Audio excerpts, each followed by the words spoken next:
Olá, pessoal, boa noite. Então, olá, doutora Débora, tudo bem? Tudo bom? Boa noite a todos.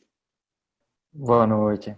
Então, vamos iniciar aqui o nossa. Eu agradeço aos participantes que vão, assistentes, que vão prestar atenção na aula que a doutora Débora vai apresentar. Esse aqui é uma aula do curso do Departamento de Tireoide, que é realizado bimensal. E hoje nós trouxemos como convidada a doutora Débora Danilovic. No currículo dela, ela fez o doutorado e pós-doutorado em endocrinologia pela Faculdade de Medicina da Universidade de São Paulo. Ela é médica endocrinologista do Instituto do Câncer do Estado de São Paulo, ICESP, e é médica do Laboratório de Endocrinologia Celular e Molecular da Faculdade de Medicina da USP. Então, a doutora vai nos brindar com a palestra e hoje o tema é marcadores moleculares no câncer de tireoide, uma visão na prática clínica. Por favor, doutora, fique à vontade. E no final eu vou abrir para discussões. Pode me mandar as discussões pelo bate-papo, as perguntas, e vamos ter um período para discutir esses casos e essas perguntas. Por favor, doutora.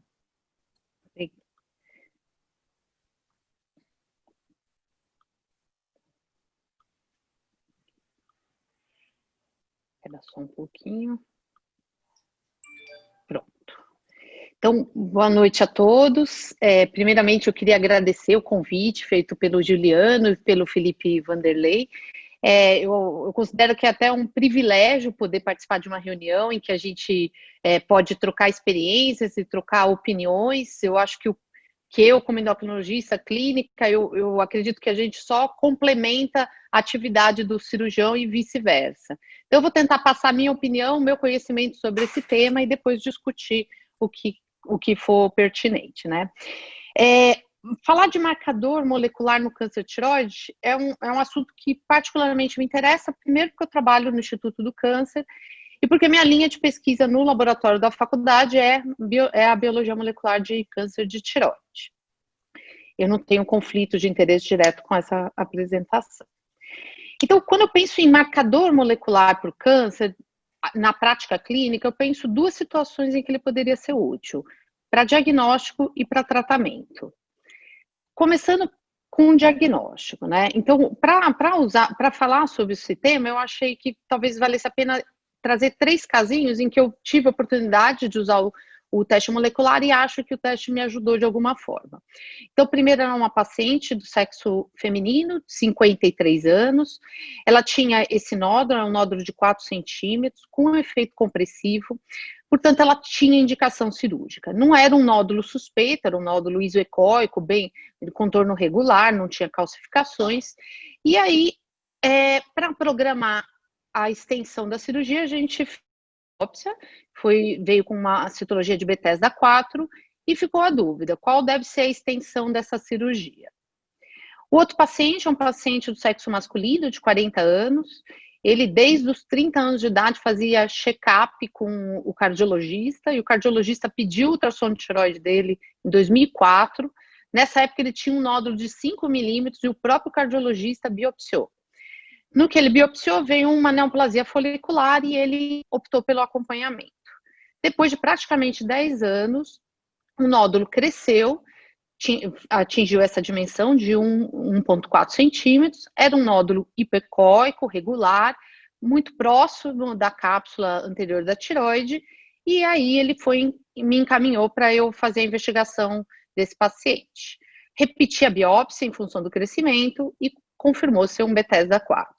E aí esse último caso, que é um paciente que eu vi recentemente, um paciente de sexo masculino, 45 anos, também o cardiologista que pediu o exame de imagem dele, e ele tinha um nódulo, era um nódulo hipercóico, com margens irregulares, e sempre que eu vejo um nódulo com essa dimensão, ou menor que essa, eu sempre discuto com o paciente da possibilidade de que poderia ser um carcinoma, e que hoje a gente poderia até acompanhar os microcarcinomas de tireoide. O paciente era um paciente bastante preocupado, então ele insistiu que a gente devia fazer a biópsia, e feita essa biópsia, veio uma citologia Bethesda 3, que é uma atipia de significado indeterminado, sem nenhuma particularidade em relação as células atípicas. Bom, então, ilustrando isso daí, eu tentei mostrar que, primeiro, nódulo de tireoide cada vez mais a gente tem diagnosticado. E isso se deve principalmente por exames excessivos, muitas vezes sem necessidade nos pacientes. Desse todo de nódulos tireoidianos são diagnosticados, é uma parte muito pequena que vai representar câncer, 5, 15% desses nódulos. Portanto, se a gente descobre mais nódulos e não consegue identificar de uma maneira correta os nódulos benignos, vão ser muitos os pacientes que vão ser submetidos à cirurgia sem necessidade num primeiro momento. Para tentar melhorar a identificação desses nódulos, várias sociedades propuseram classificações ultrassonográficas. Eu gosto muito da classificação da American Thyroid Association, acho que ela é bastante prática, e hoje tem o TIRADS, que tenta orientar justamente o não especialista a identificar o nódulo mais suspeito. E através dessas classificações, você seleciona o nódulo com a biópsia. Biopsiando, vai vir o resultado citológico, e esse vai vir na classificação de Bethesda. Também foi uma classificação proposta para tentar graduar melhor o risco de malignidade. Mas a gente fica com um grupo, desculpa, é aqui em cima, Bethesda 3 e 4, em que existe uma chance de malignidade, por volta de 10% até 40% na neoplasia folicular, mas a chance de ser benigno ainda prevalece. Por isso, indicar cirurgia num paciente desses é uma coisa que deve ser bastante ponderada. E aí que eu acho que entram os testes moleculares para o diagnóstico do câncer de tireoide. Sempre que eu falo de teste molecular, eu gosto de lembrar de quais são os dados de performance que a gente usa para avaliar a qualidade de um teste. Então, primeiro, eu acho que é importante definir o que é uma sensibilidade de um teste. É a capacidade do teste de identificar o câncer. A especificidade é a capacidade do teste de identificar o nódulo benigno. Então, se eu fosse falar de um teste ideal, seria aquele teste que teria uma alta sensibilidade, ou seja, ele identificaria a grande maioria dos nódulos malignos, com alta especificidade e identificando corretamente uma boa porcentagem de nódulos benignos.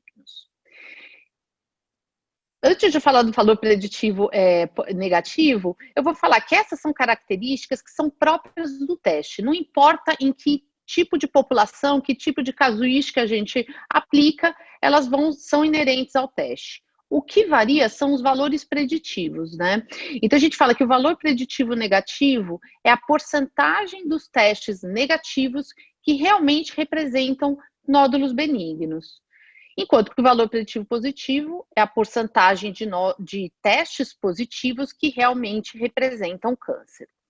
Quando a gente discute o teste molecular para citologias Bethesda 3 e 4, a gente quer um teste que tenha um desempenho muito parecido com uma citologia Bethesda 2, ou seja, consegue identificar 95% de nódulos benignos, um valor preditivo negativo de 95%.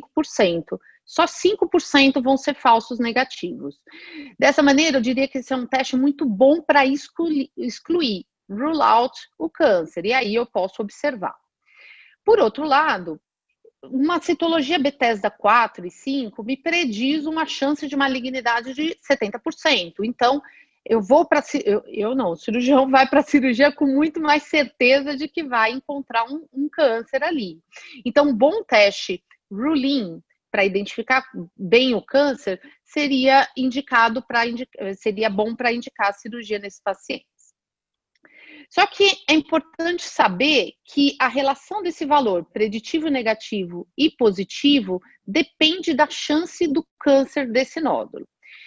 Como que funcionaria? Então, se eu tenho esse perfil de performance de teste e eu aumento a chance de malignidade pela escolha do material que eu estou lidando, eu vou ter um aumento de valor preditivo positivo, mas eu vou ter uma perda no valor preditivo negativo e, portanto, eu vou ter mais nódulos falsos negativos.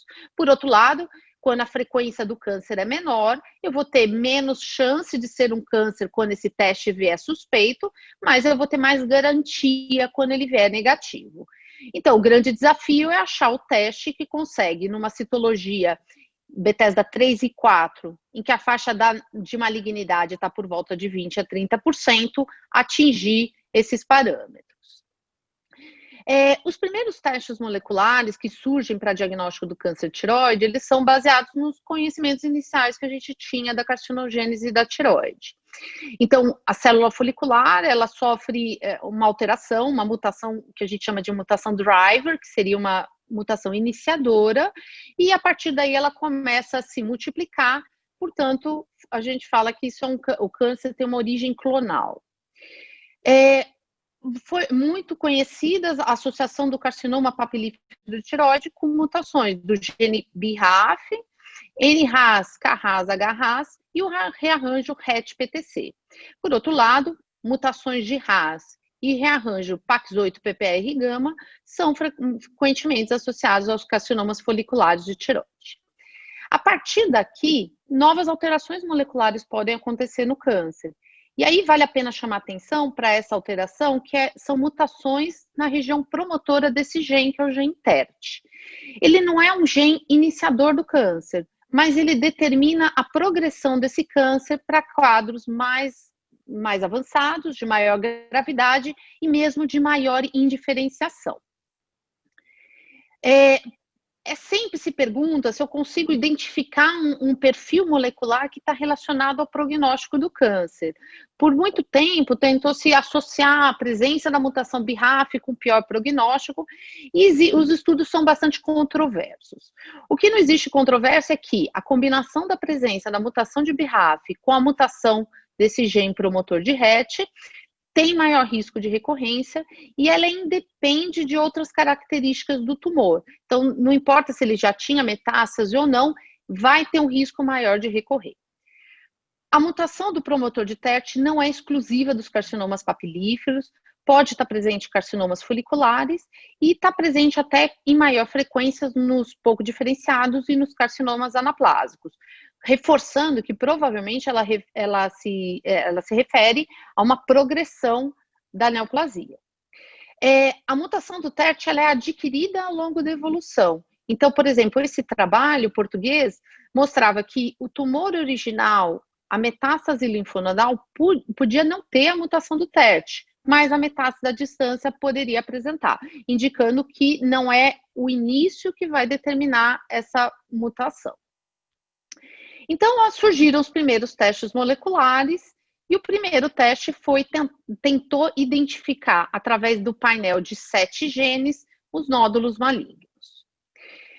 Quem primeiro publicou a casuística e a validação foi o grupo liderado pelo Nikiforov, e ele mostra, de fato, na casuística dele, um desempenho bem expressivo desse teste, particularmente em citologias Bethesda 3. Ele via que na casuística dele, usando esse teste, as citologias Bethesda 3 atingiam um valor preditivo negativo de 94%, indicando que só tinha 6% de falsos negativos se esse teste viesse benigno, e com valor preditivo muito alto, acima de 80%, quase 90%, indicando que achar a mutação é quase certo que vai ser um câncer. Só que esse desempenho não se reproduziu em outros estudos. E nós tivemos, inclusive, experiência nesse estudo prospectivo que nós fizemos com pacientes do HC e do ICESP, em que a gente avaliou principalmente mutações de RAS e de BRAF com a citologia Bethesda 3 e 4. E a gente viu que, apesar desse painel molecular acrescentar bastante no valor preditivo positivo, ele não teve um desempenho tão bom para excluir malignidade. Por isso, é um teste que a gente considera bom como um rule-in para o câncer, mas não para excluir o câncer. O conhecimento do câncer de tireoide, da biologia molecular de câncer, evoluiu muito ao longo dos anos. E merece destaque essa publicação que procurou caracterizar, fazer uma caracterização genômica integrada do câncer de tireoide e criou-se um atlas com as alterações moleculares mais frequentes no carcinoma papilífero de tireoide. E aí a gente vê que, por essa apresentação, que aquelas mutações iniciais, elas são expressivas, mas existe uma série de outras alterações que podem existir ou coexistir com elas, que envolvem mutações gênicas, fusões gênicas e mesmo alterações cromossômicas. De fato, no carcinoma papilífero, 80% das alterações moleculares são no gene BRAF, NRAS, HRAS e o rearranjo RET-PTC, mas existe uma diversidade de outros genes que podem apresentar mutação numa frequência muito menor, além de alterações cromossômicas e perfis diferenciados de expressão gênica. Então, nesse estudo, ele conseguiu identificar perfis de expressão que têm relação com uma maior indiferenciação do câncer e, portanto, com maior agressividade, ou perfis de diferenciação maior do câncer.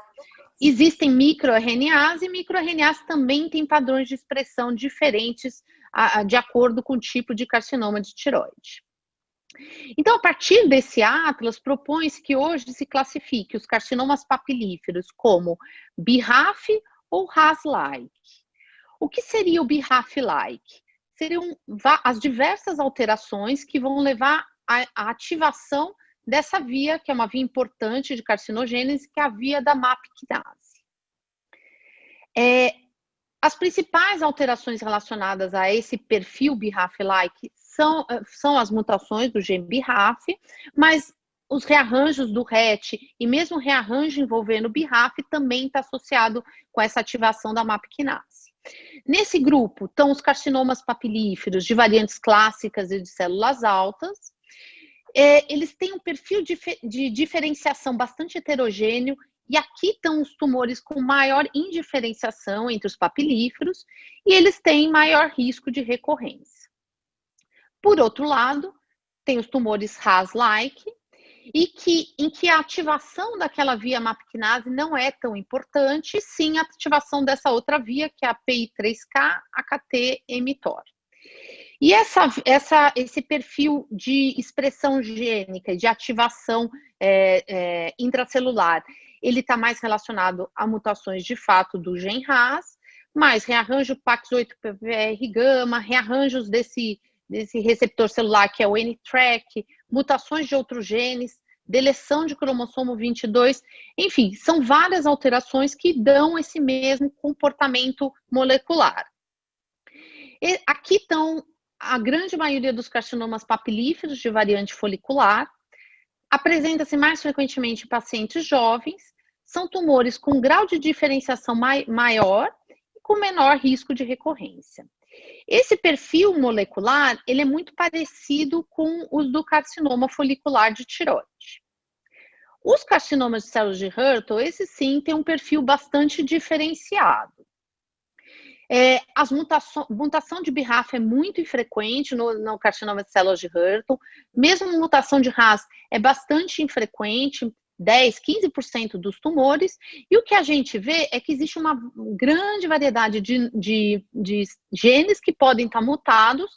Aqui até é um trabalho de uma aluna de doutorado minha, que a gente está submetendo para publicação, e que a gente realmente caracterizou um painel extenso de genes mutados nos carcinomas papilíferos de tireoide, e que envolvem não só aquelas duas vias de sinalização que eu já apontei, mas essa outra via, por exemplo, que é a Wnt-beta-catenina.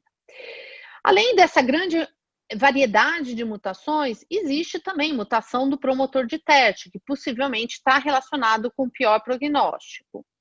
E o que mais é importante, o que mais chama atenção nos carcinomas de células de Hürthle são as alterações cromossômicas.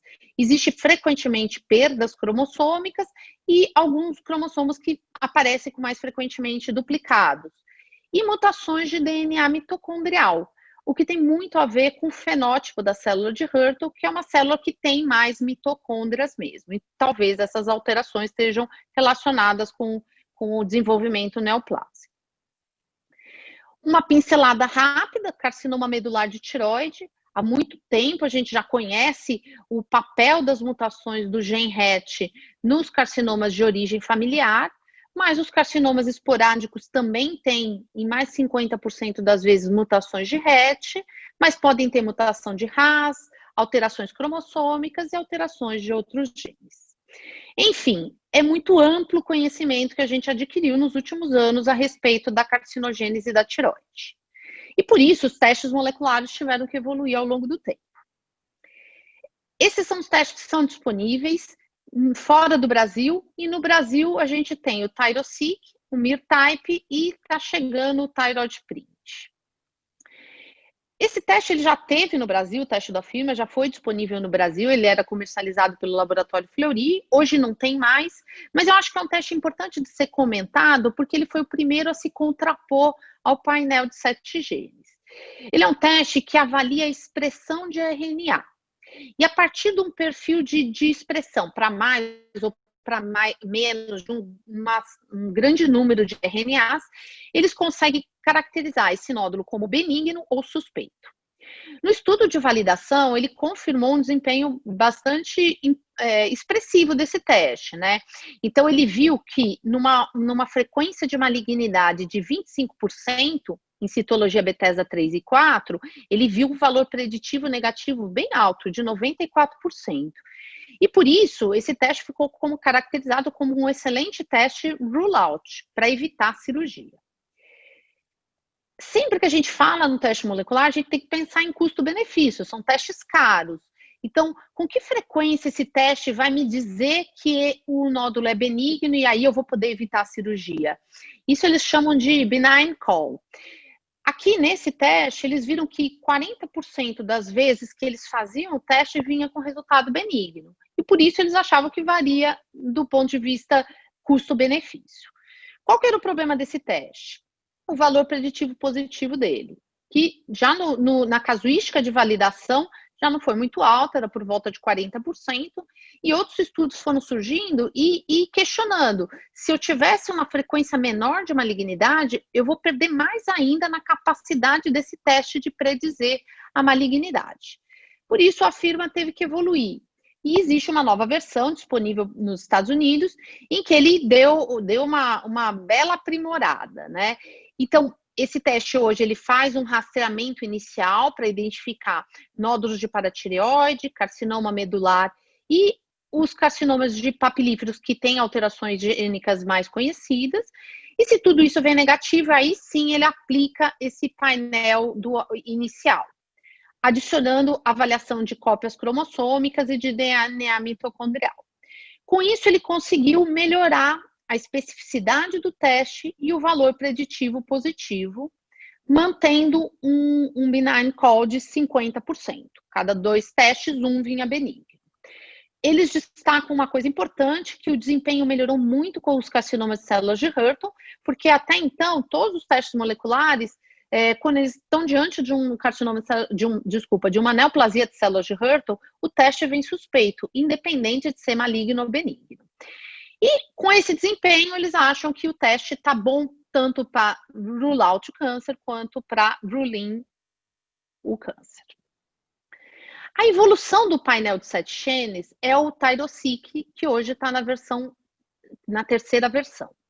Esse é um painel que evoluiu e ele passa também por uma fase inicial de identificação de cânceres não diferenciados, então lesões de paratireoide, carcinoma medular, e aí ele faz uma análise muito ampla de 112 genes, envolve estudo de mutações, rearranjos gênicos, expressão de alguns genes, e a partir daí é feito um score classificador.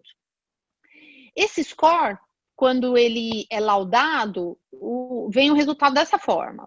Ou o teste é negativo, em termos de mutação ou de alterações gênicas, ou eles têm alterações de baixa gravidade, que a chance de malignidade é muito pequena, e aí ele coloca como atualmente negativo.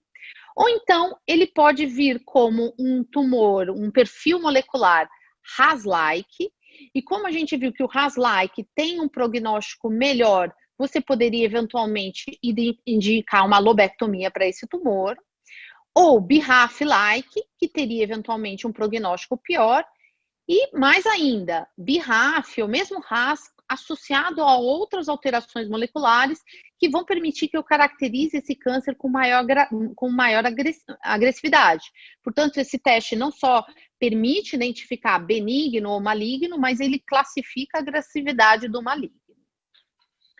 Esse teste, nos estudos de validação, mostrou um desempenho realmente bastante expressivo, valor preditivo negativo bem alto, com valor preditivo positivo também muito alto, 64% no Bethesda 3, 68% no Bethesda 4. Portanto, parece ser um excelente teste para identificar o câncer e excluir a malignidade. A chance de você, aplicando o teste num nódulo Bethesda 3 ou 4, de identificar um teste benigno é de 60%. Em termos de custo-benefício, é um teste que vale a pena, mas ele é muito caro. Para tentar tornar algo mais acessível, tem outros testes. E esse é um teste que eu acho que merece comentar, que é o teste que a gente tem disponível no Brasil, que é o teste que avalia expressão de microRNA. O que é microRNA?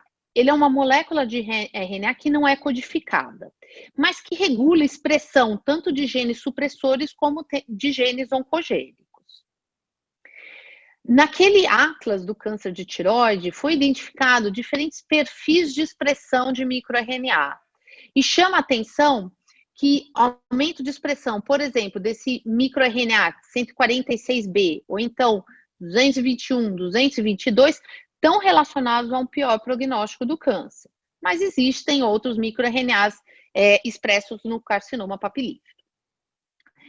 O teste que é disponível nos Estados Unidos, ele combina, primeiro faz a pesquisa das mutações dos 7 genes, mas eles pesquisam também, por exemplo, a mutação do TERT e desse outro gene ALK, e quando esse teste vem negativo, aí sim eles aplicam um teste de expressão de microRNA, que é diferente do que a gente tem no Brasil. Esse teste foi validado fora, com bom desempenho, tanto rule-in quanto rule-out. O teste que tem disponível no Brasil, ele é baseado nesse trabalho que o Marcos Santos publicou em 2018. É um teste que estuda 11 microRNAs. Desses 11 microRNAs, 5 deles são considerados discriminadores entre benigno e maligno. E no trabalho, os autores apontam para o excelente desempenho, valor preditivo negativo de 96% e positivo de 76%. A frequência de malignidade na casuística de validação interna foi de 38%. Eu gosto de chamar a atenção que não foi incluído só Bethesda 3 e 4, foram incluídos Bethesda 5, e isso altera um pouquinho o desempenho do teste quando a gente vai falar desses dois aqui. E por causa disso, eu resolvi calcular o valor preditivo, positivo, negativo, a sensibilidade e especificidade para a citologia Bethesda 3 e 4, baseada na casuística que foi publicada. Frequência de malignidade foi muito baixa nessas duas situações. Teve só um câncer no Bethesda 3 e 13% de Bethesda 4. Para essa casuística, o valor preditivo negativo foi excelente, 100% no Bethesda 3, 96% no Bethesda 4, mas o valor preditivo positivo não foi tão bom. Ele é um bom teste rule-in e rule-out quando considera a casuística inteira, mas para essa casuística de Bethesda 3 e 4, talvez o rule-in não tenha sido tão bom. O problema do MIRType é que ele ainda não tem uma validação externa em outros centros e com outras casuísticas. Está sendo feito, o Marcos disse que eles têm um estudo em andamento, e eu acredito que esse ano, ou possivelmente o ano que vem, esses dados já vão vir para a gente. O que ele tem são esses dados que eu vou apresentar aqui foram cedidos pelo Marcos, que é o sócio fundador da Oncos e que faz o teste do MIRType, não são publicados, então são dados que ele me cedeu. Ele estudou porque teve paciente, foi pedido para o laboratório deles 390 nódulos com citologia Bethesda 3 e 4. E quando ele fez o teste molecular, 239 vieram negativos. Isso é um MinION call de 60%, muito bom, porque eu vou ter muitos nódulos identificados como negativos. O problema da vida real é que muito poucos dos testes negativos são operados. Por isso, a gente não consegue determinar qual é a frequência de falsos negativos na vida real. O teste positivo veio nessa porcentagem, nesse grupo de pacientes, a maioria deles foi operado e 2/3 desses testes positivos confirmaram ser um câncer ou um NIFTP, que apesar de hoje a gente considerar ela uma lesão pré-maligna, não maligna, é uma lesão de tratamento cirúrgico. Então, esses casos foi bem indicada a cirurgia. Quanto que tem aqui de falso negativo? A gente não sabe. Então, baseado nos dados de sensibilidade e especificidade do teste, com a autorização do Marcos, eu tentei calcular o valor preditivo positivo para tentar predizer a chance de falsos negativos. Isso aqui é o que a gente chamaria de pior cenário. Nenhum desses não operados dos testes positivos foi câncer, tudo benigno aqui. Então, todo o câncer que sobrou ficou desse lado. Seriam, hipoteticamente, perdidos 16 casos de malignidade nesses testes negativos. Todo esse desempenho implicaria no valor preditivo positivo de 66% e negativo de 93%. 7% de falsos negativos, numa prevalência de malignidade de cerca de 30%. É um desempenho bom e melhor até do que o teste inicial dele. O Thyroid Print é um teste novo, é um teste que está chegando no mercado brasileiro agora, é um teste que foi proposto por um grupo chileno, que é liderado pelo Hernan Gonçalves, e é um teste que procura classificar os nódulos como benigno ou suspeito a partir de um perfil de expressão de um número reduzido de genes, 10 genes. E a partir daí determina um score de expressão envolvendo genes epiteliais e genes inflamatórios. O teste dele teve uma publicação de validação multicêntrica recente, envolveu não só centros lá do Chile, mas também centros dos Estados Unidos, e realmente o desempenho desse teste é bem expressivo, é bastante interessante. O valor preditivo negativo, tanto em citologia Bethesda 3 quanto 4, foi de 94%, 96%, com o valor preditivo positivo bem alto, 76%, 80%. É um teste que nessa validação multicêntrica parece ser um excelente teste rule-in, rule-out, com um benign call de 60%. Então, em termos de custo-benefício, talvez valha a pena. Aqui eu tentei colocar numa tabela o desempenho dos vários testes que eu mencionei, lembrando que esses são os testes que a gente tem disponível no Brasil. Todos os testes parecem ser bons testes para excluir o câncer. O MIR-Type a gente tem que confirmar com o estudo de validação a boa capacidade dele de identificar um nódulo maligno. Para tentar melhorar essa predição, o Marcos incluiu agora no painel dele o estudo de BRAF, promotor de TERT, e do microRNA MIR146B, que eu comentei com vocês que estaria relacionado à agressividade. É possível que essa associação melhore ainda mais a capacidade de rule-in desse teste. E a partir daí, a gente tem essas comparações, desempenho muito bom, mas com custo muito diferenciado. O Thyroid-Seq, na minha opinião, é o teste mais robusto, é o que me dá informações mais interessantes para agora, eventualmente até para o tratamento futuro desse paciente, só que é um custo bastante elevado. Ele é cotado em dólar, custa $4 mil. O MIR-Type, ele é mais expressivo. A gente tem a falha de não ter validação externa. Custa por volta de R$5 mil. E o Thyroid Print deve entrar no mercado com um preço muito similar ao MIR-Type. Então, voltando para aqueles passos que eu ilustrei lá no início da apresentação, esse primeiro paciente é uma paciente que, por ter um nódulo grande, com efeito compressivo, ela ia ser operada. Ela foi incluída naquele estudo prospectivo de estudo de mutação de BRAF e RAS. E a gente viu que nenhum dos genes veio alterado.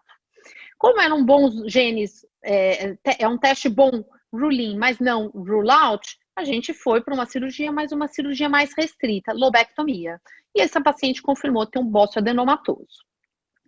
O segundo paciente, o paciente com Bethesda 4, na época que eu avaliei ele, tinha o Afirma disponível, lembrando que é um bom teste para o rule-out do câncer.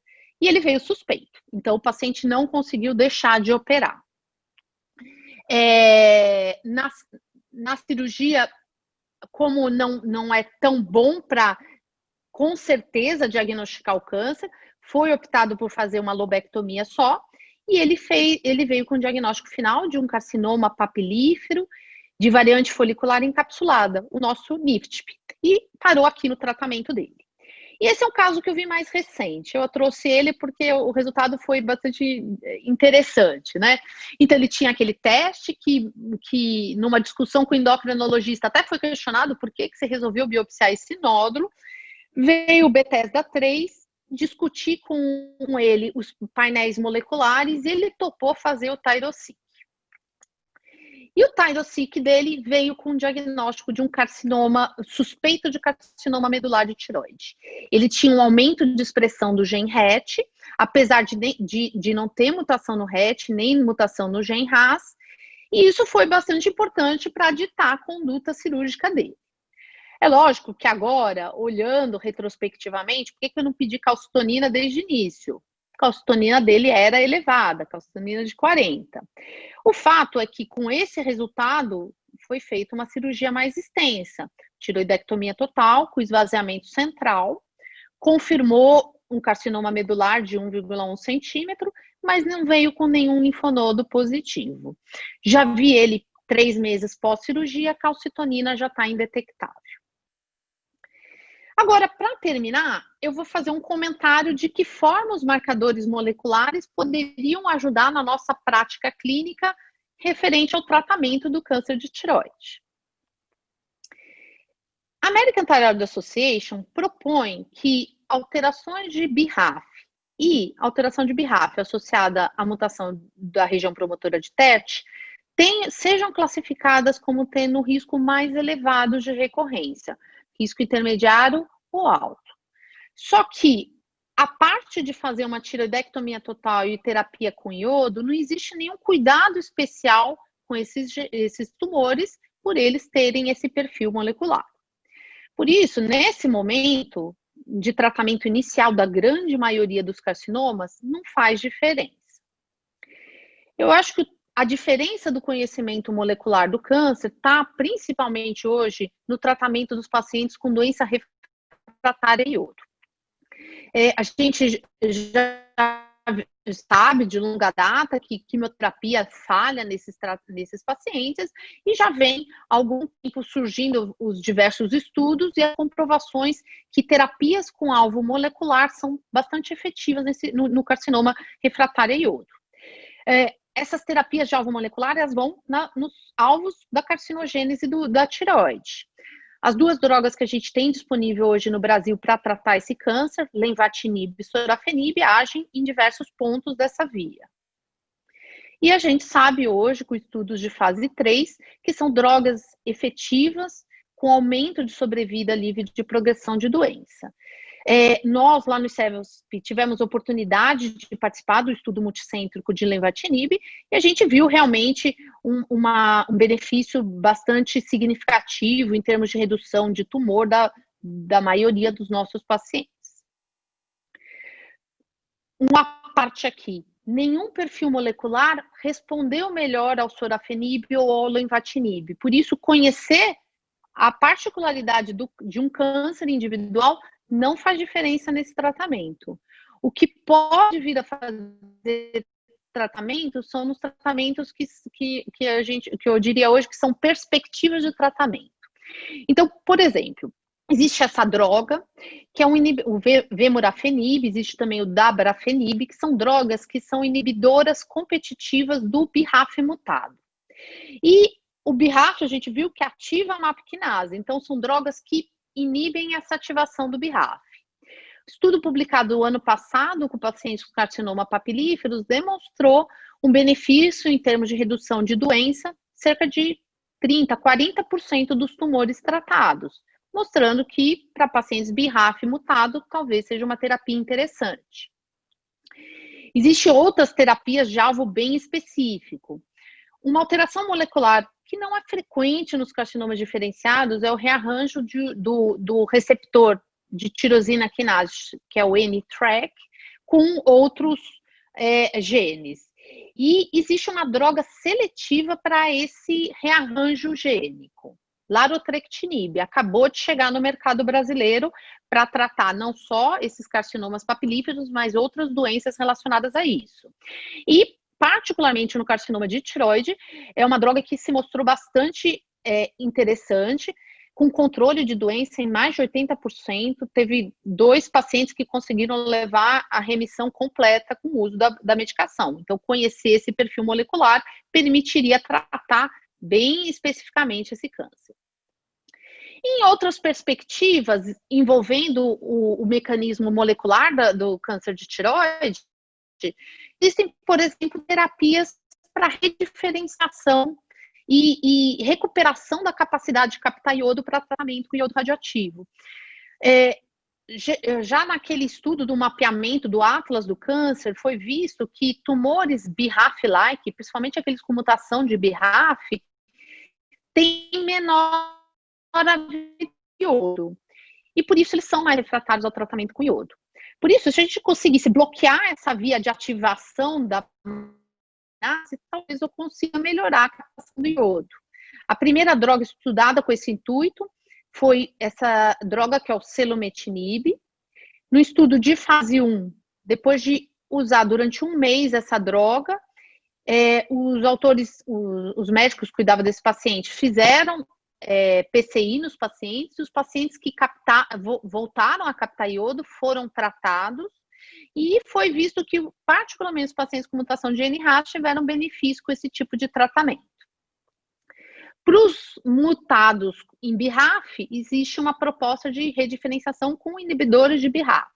Então, esse estudo publicado ano passado usou o vemurafenib pelo mesmo período de um mês, pré-iodo, viu que metade dos pacientes voltavam a captar iodo e, por isso, foram tratados com controle de doença.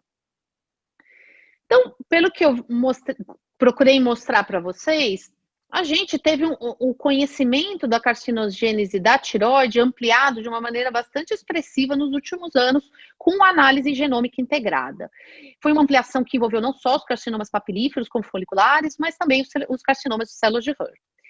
E quando a gente usa marcadores moleculares, eu tentei mostrar que eles são bastante interessantes hoje para o diagnóstico do câncer de tireoide e que tem um potencial no futuro para nortear o nosso tratamento com alvo molecular.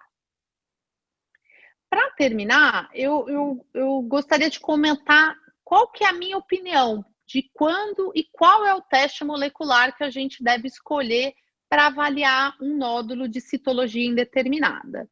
Aqui eu tive essa publicação, que foi editorial publicado no Arquivos Brasileiro de Endocrinologia, e que eu procurei fazer essa análise crítica dos testes moleculares. Na minha opinião, hoje, com o que a gente tem disponível e com o custo dos testes, o teste ele é muito bem empregado quando eu quero identificar lesões benignas para evitar a cirurgia. Então, hoje eu acho excelente ter testes muito bons em termos de identificar corretamente o câncer, mas mais que tudo, eu quero um teste que eu consiga identificar com mais certeza a lesão benigna. Para isso, eu tenho que selecionar muito bem o nódulo que eu vou estudar. A gente tem que sempre avaliar fatores de risco para malignidade, condições clínicas do paciente, porque se eu for propor cirurgia, será que esse paciente vai operar? Então, para que eu vou gastar um teste molecular se ele não for operar? E o desejo, obviamente, do paciente de querer observar um nódulo que tem uma citologia indeterminada. Eu acho que o ultrassom é muito útil para guiar qual é o teste, qual é o nódulo que deve ser avaliado. Ultrassons com alto grau de suspeição, seja no TIRAD, seja usando a classificação da ATA, nos testes disponíveis, na minha opinião, não é tão bom para descartar o câncer.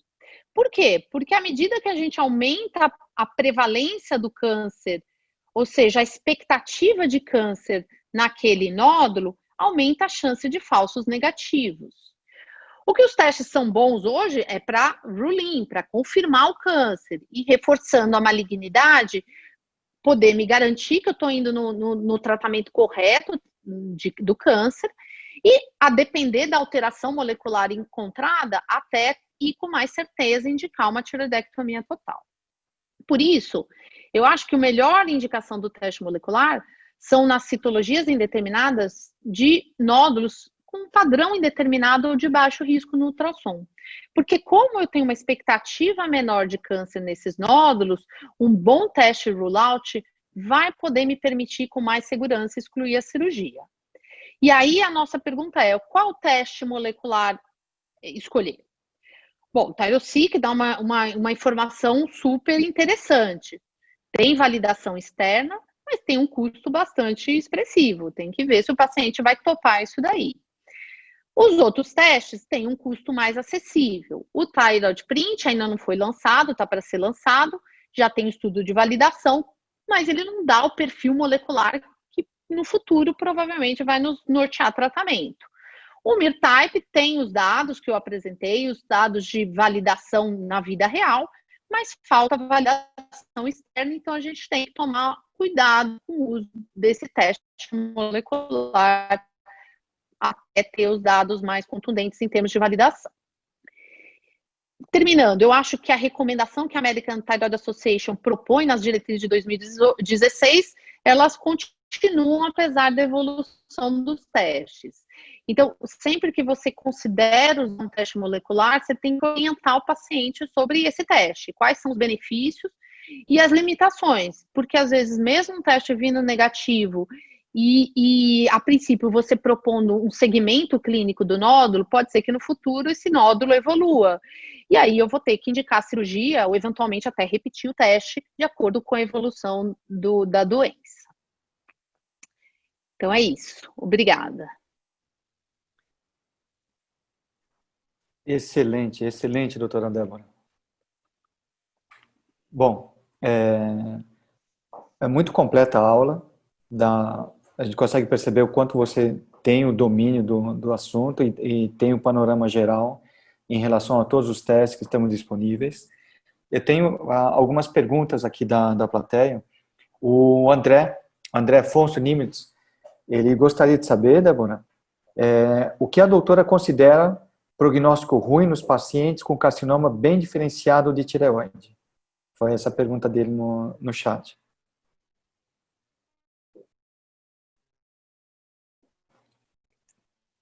Débora, você compreendeu? Compreendi. Teve uma falha da internet, mas eu acho que eu peguei a mensagem. O que é prognóstico ruim? Mortalidade, a gente já sabe, mortalidade muito baixa do câncer de tireoide, então não é isso. Eu acho que é prognóstico do câncer metástase. Metástase corre com frequência no pescoço ou mete significativamente a qualidade de vida do paciente, saber que tem uma doença metastática e ter que ser submetido a diversos tratamentos. Então, para mim, pior prognóstico é isso. Ter mais frequentemente diagnóstico de metástase. Tá bom. E tem outra pergunta aqui, Débora. Considerando o custo dos testes, qual você selecionaria para acompanhar os pacientes com doença progressiva? Nós ainda não temos esses dados, não é? E para saber qual via genômica ele está mais ativado e, com isso, selecionar a droga melhor. Então, como eu falei, a gente ainda não tem as drogas que têm uma ação bem seletiva. Existe essa perspectiva do inibidor do BRAF, existe inibidor de RET que já está sendo estudado. Então, até a gente ter realmente essa informação, eu não sei se eu usaria o teste molecular para isso. Um paciente que já sei que tem câncer e que eu quero ditar meu tratamento de terapia-alvo. Eu acho que a perspectiva do futuro vai ser isso. E aí, se eu for falar assim, qual teste que eu tenho disponível hoje mais completo, talvez o Tyro-Seq tenha as informações que a gente mais quer. estudo de BRAF, estudo de TERT, RET, ele é mais amplo em termos de identificação de mutações que poderiam ser alvo de terapias moleculares no futuro. Sim, sim. Então, e você sabe de alguns trabalhos que estão seguindo nessa via? Ou seja, de aplicar o teste molecular no paciente com doença refratária, ou seja, já politratado para terapia-alvo?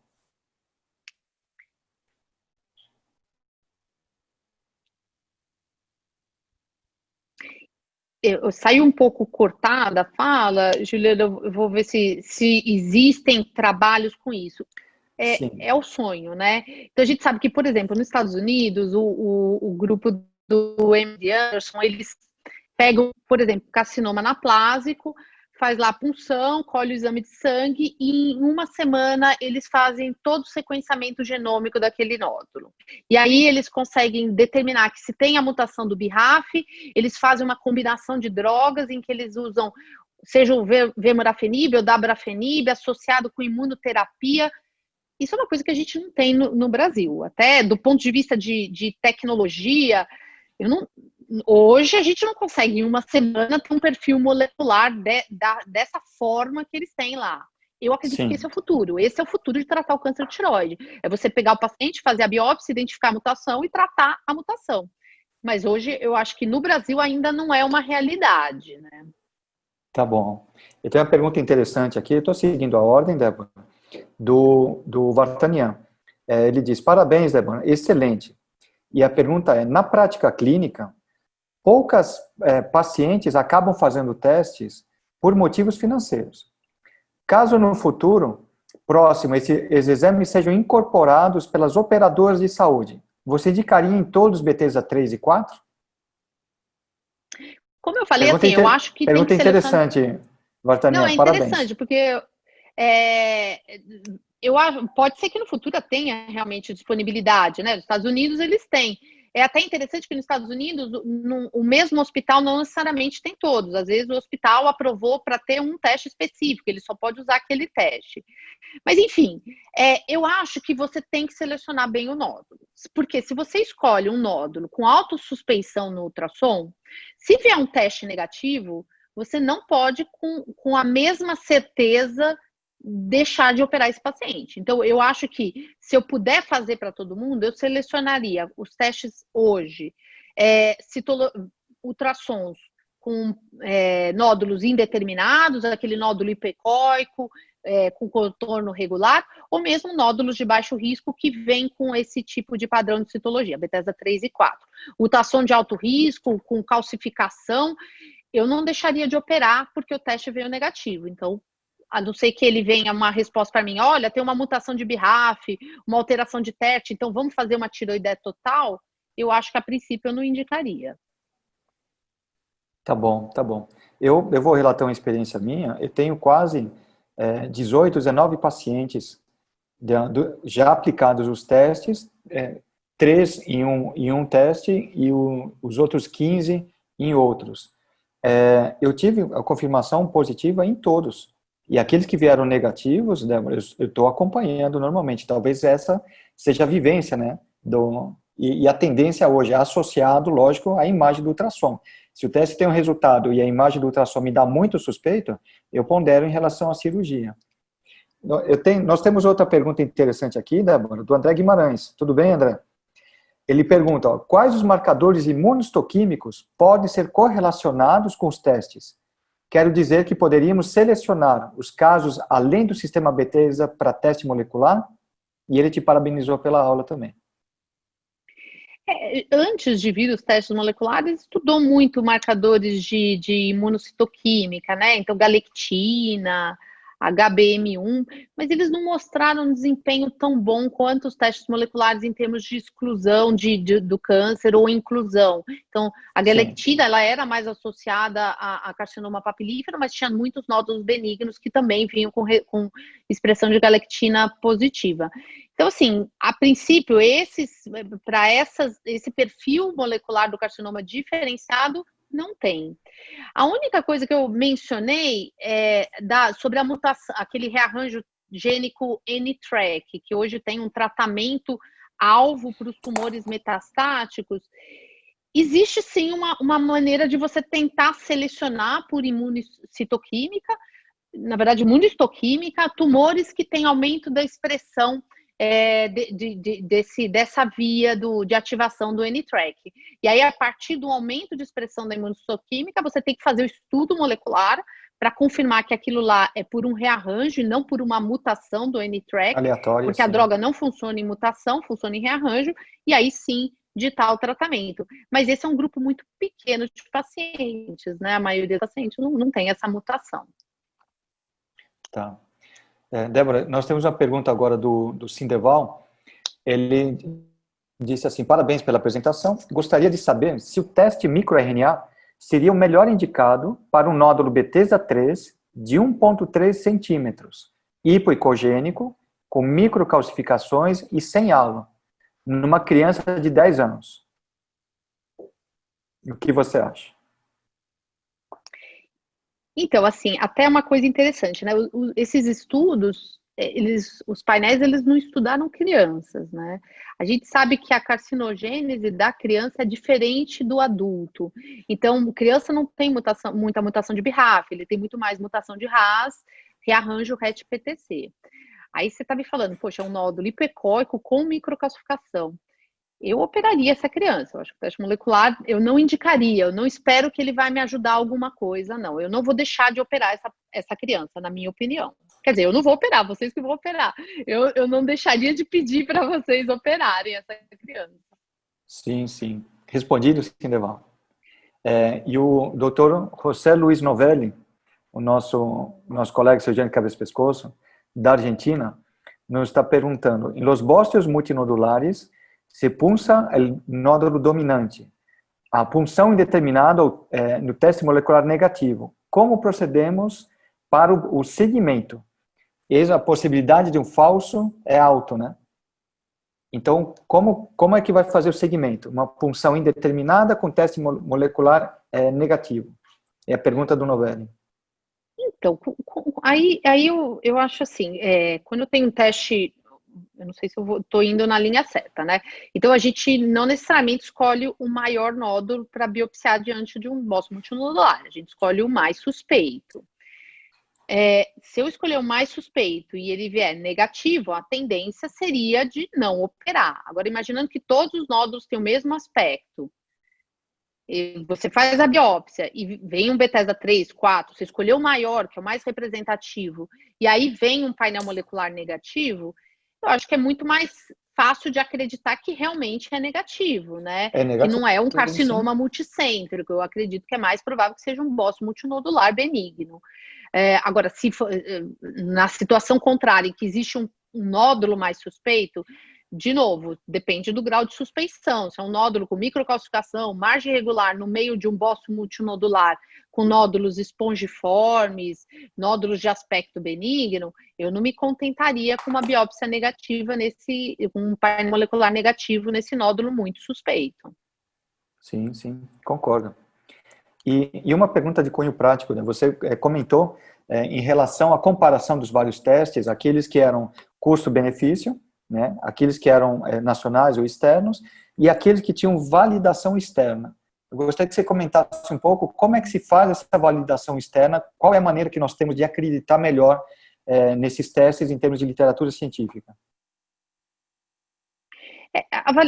Porque os testes, geralmente, eles criam um painel um grupo para determinar qual é o resultado desse teste, né?